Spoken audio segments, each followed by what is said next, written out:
One evening, I caught a glimpse of myself in the mirror. My shoulders were hunched, my eyes tired. But what was truly startling wasn't the fatigue. It was the angry, pus-filled warts that were spreading across my neck, my back, and my shoulders. My body was screaming what I had refused to say out loud. You can't keep going like this. I stood there stunned, not just by the pain, but by the truth of it. According to OSHA, more than 80% of US workers report experiencing workplace stress, and more than half say that stress spills into their lives at home. Deloitte Global did a study of women in the workplace, and in surveys, women consistently reported higher levels of stress than men, and nearly half who worked extra hours said they couldn't shut off from their work. I'd always believed in this myth of work-life balance, as if it were some sacred scale you could calibrate with enough to-do lists and late-night emails. But the scale had tipped. I allowed my work to swallow everything. And in that moment, I realized that something had to change. Not just for me, but for every woman who's been told she has to hold it all together perfectly. That's when something unexpected entered my life. Something that saved me. Something that many people fear as they believe it's going to take away our humanity, our creativity, our jobs. But this thing that saved me, and that could save you too, artificial intelligence, AI. And I get it. When we hear AI, we imagine dystopias, job loss, an emotionless future. But that's not my story. Because sometimes when good tech meets good hearts, it doesn't replace us, it rescues us. For the longest time, I had bought into this idea that if I just worked harder, planned better, woke up earlier, stayed up later, I can balance it all. Work on one side, life on the other, keep them perfectly even.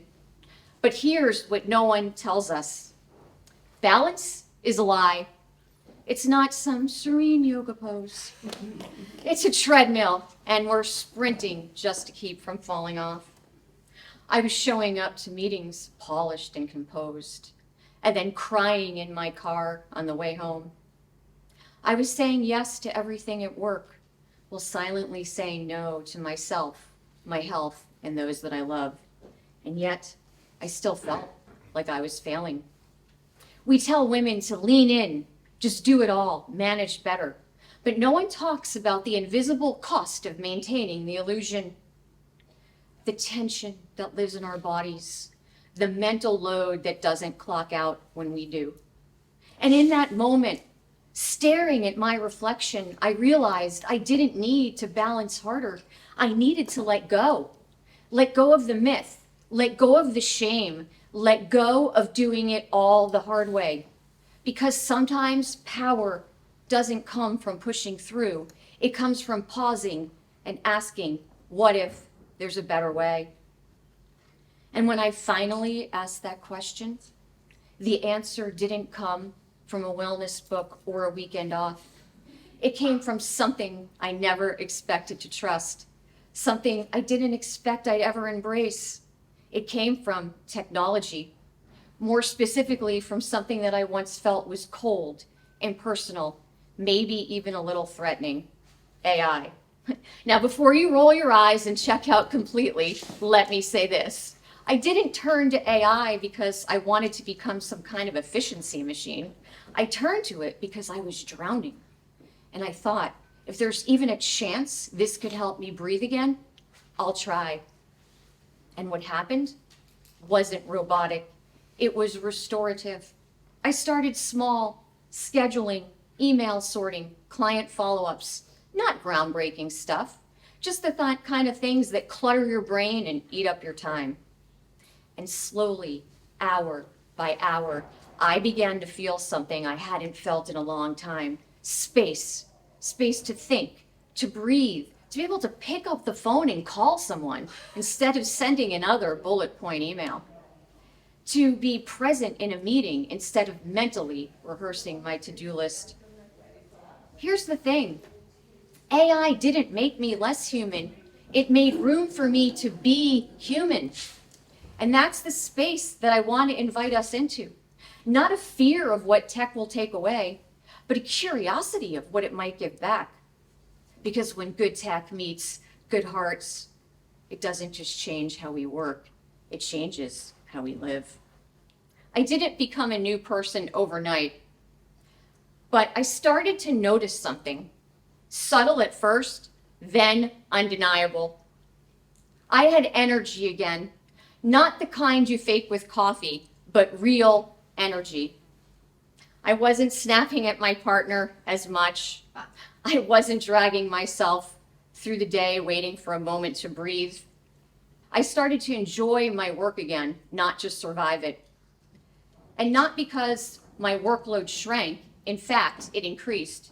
It was because I stopped wasting time on things that drained me and started using tools to help me carry the weight I never should have been lifting alone.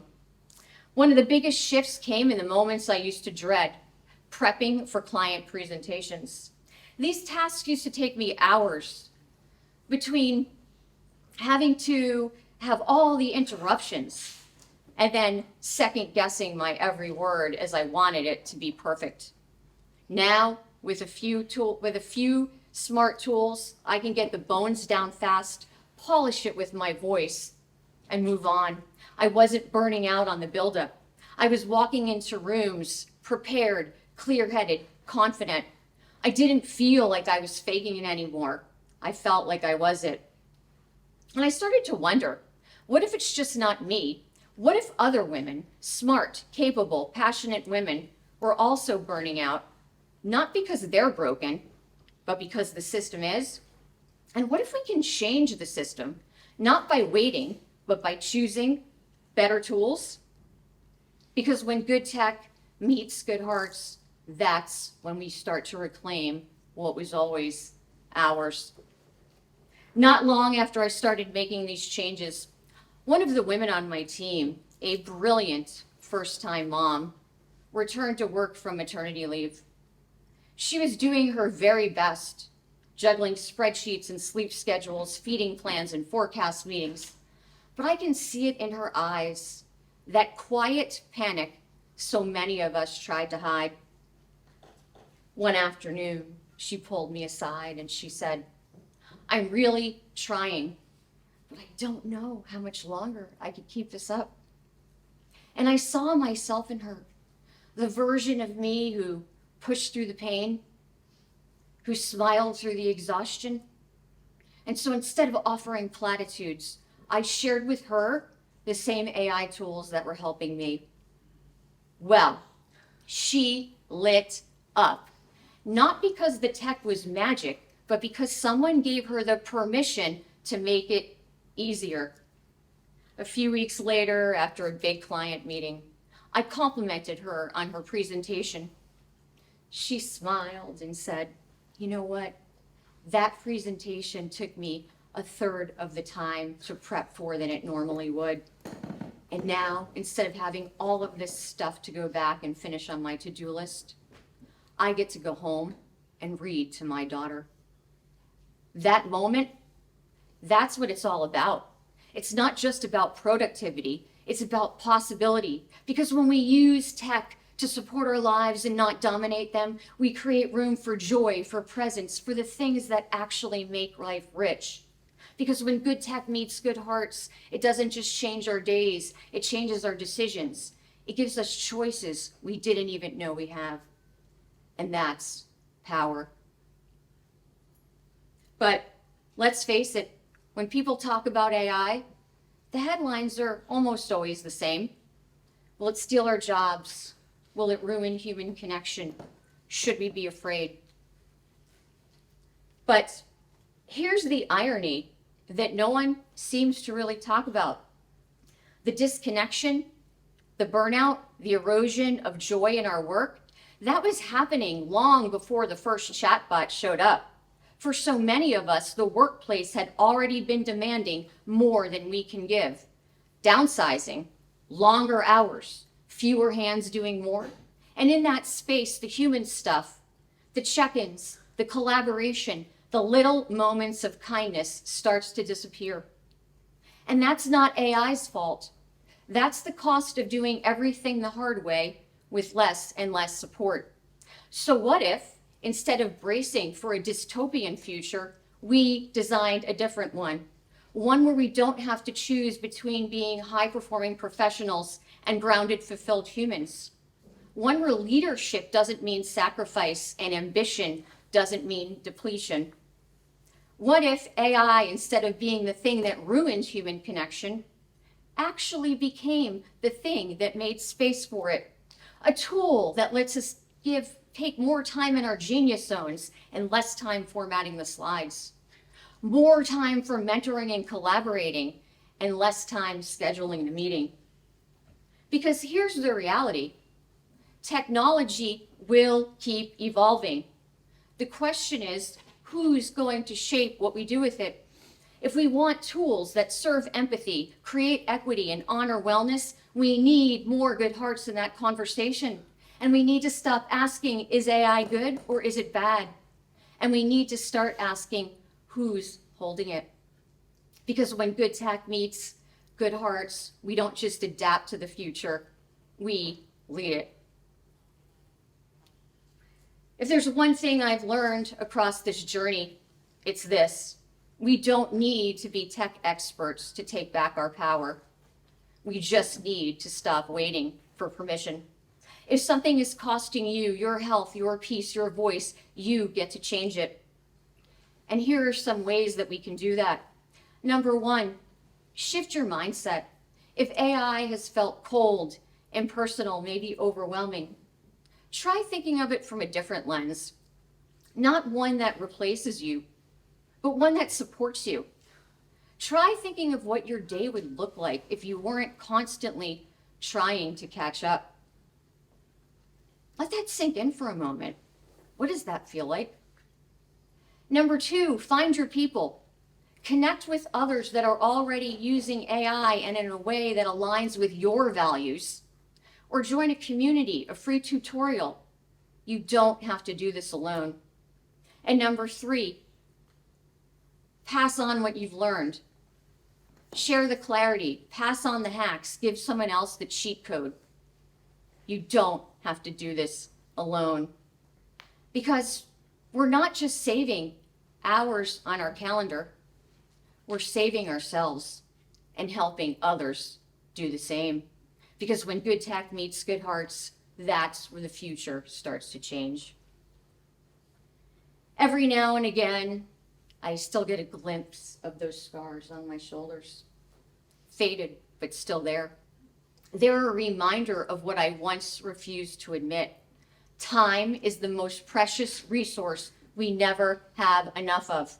And for women, especially us, this truth carries extra weight because as the world expects of us to give our time endlessly, taking back even a fraction for ourselves can feel radical, even rebellious. But here's what happens when we lean into when good tech meets good hearts. Time to heal from the burnout instead of powering through another day. Time to connect with people who matter instead of feeling guilty for not doing more. Time to feel like ourselves again instead of chasing our own shadows. We don't need to find more time. We need to let it be.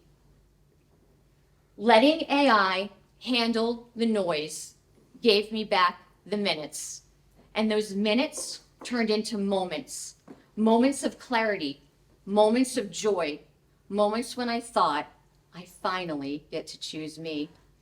And as I leave you here today, I want you to remember something that matters more than any tech. You and only you get to choose who, what, and how your time gets given. Because the future isn't built by fear.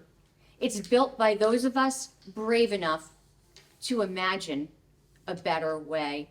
And we already know what happens when good tech meets good hearts.